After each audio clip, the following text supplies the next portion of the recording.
Le PSG est encore loin d'avoir terminé son mercato, il y a plusieurs nouvelles pistes pour se renforcer. Restez branchés, on vous explique tout ça dans un instant. Foot.fr, fournisseur officiel de football.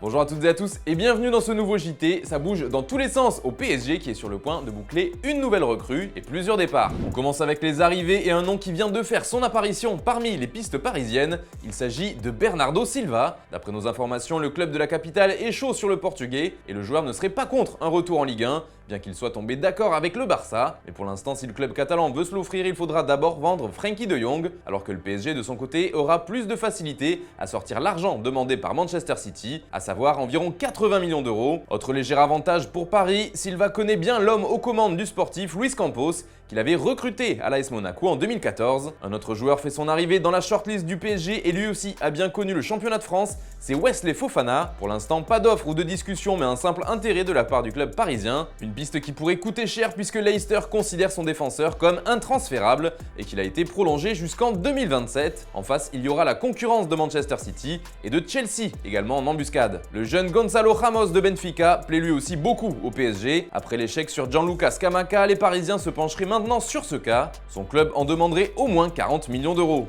Enfin, dernier nom dans le sens des arrivées, c'est Renato Sanchez, et là c'est très chaud désormais, puisque le LOSC et Paris seraient tombés d'accord autour d'une vente. On parle ici d'un transfert d'une quinzaine de millions d'euros, et d'après nos informations, le joueur est déjà dans la capitale pour passer sa visite médicale cet après-midi. Mais attention, du mouvement, il y en a aussi dans le sens des départs avec la gestion toujours aussi compliquée des indésirables. Alors, comme on vous le révélait il y a quelques jours, ça sent très bon pour le départ de Wijnaldum à la Roma. Ce ne serait plus qu'une question d'heure avant que ce ne soit officiel, et d'après nos informations, c'est aussi tout proche d'aboutir pour Idrissa Gueye du côté d'Everton. Il devrait lui passer sa visite médicale dans les jours à venir. Thilo Kehrer a lui mis les choses au point, le défenseur allemand a démonté les informations qui évoquaient un accord entre lui et Séville. Et son message semble clair, il ne veut pas bouger de Paris. Mauro Icardi non plus ne semble pas vraiment vouloir quitter la France. Pourtant le promu en Serie A, Monza, continue de faire le forcing pour le faire venir. Le club de Silvio Berlusconi vise un prêt mais c'est encore loin d'être fait.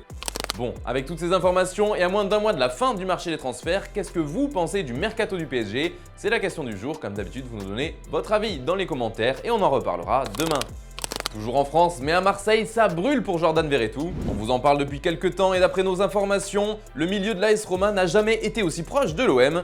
Tout n'est pas encore bouclé, mais les discussions avancent. Le joueur, lui, est en manque de temps de jeu et espère pouvoir changer d'air pour plus jouer la saison à venir. Mais aujourd'hui, une affaire judiciaire mêlant sa belle famille est ressortie et a mis le feu sur Twitter. De nombreux fans de l'OM ont fait part de leur volonté de ne pas voir Verretou signer dans leur club. Voilà ce que Pablo Longoria a répondu durant une conférence de presse tout à l'heure. Il y a une question dans la vie, non? C'est faire des concessions morales, de juger populairement des situations.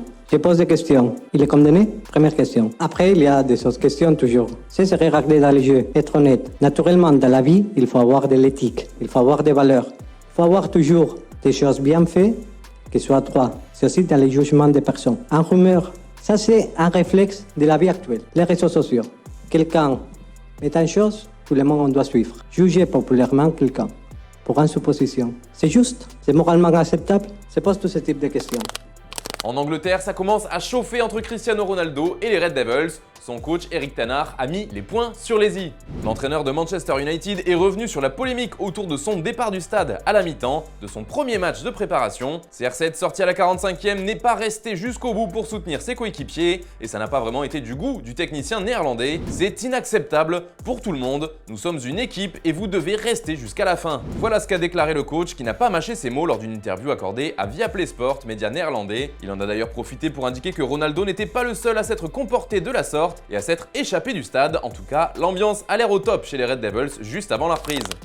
Et puis, c'est officiel, Mattia Vitti s'engage avec l'OGC Nice. Les Aiglons ont réussi à trouver un accord avec Empoli autour d'un chèque de 15 millions d'euros, bonus compris. Le club voisin Monaco a prêté Thiago Ribeiro sans option d'achat du côté de Valence. Il évoluera donc en Espagne la saison prochaine. Mohamed Darami lui aussi est prêté sans option d'achat. Il retourne à Copenhague après une saison compliquée à l'Ajax dans le but de se relancer avant la Coupe du Monde. Enfin, Bernd Leno quitte Arsenal mais reste à Londres. En effet, le gardien allemand a signé pour 3 ans plus une année supplémentaire en option du côté de Fulham. Son transfert est estimé à 9,5 millions d'euros. Allez, on se quitte avec l'image du jour, une vidéo de Kalidou Koulibaly en train d'appeler une légende de son nouveau club, Chelsea, John Terry au bout du fil. Pourquoi? Pour lui demander s'il pouvait récupérer son numéro 26 sur le maillot. Allez, bonne soirée les amis et à demain. John, I wanted to ask you something. Like you know, I played with the 26 in Napoli. Since you left the club, nobody take the 26. I don't know if you retired or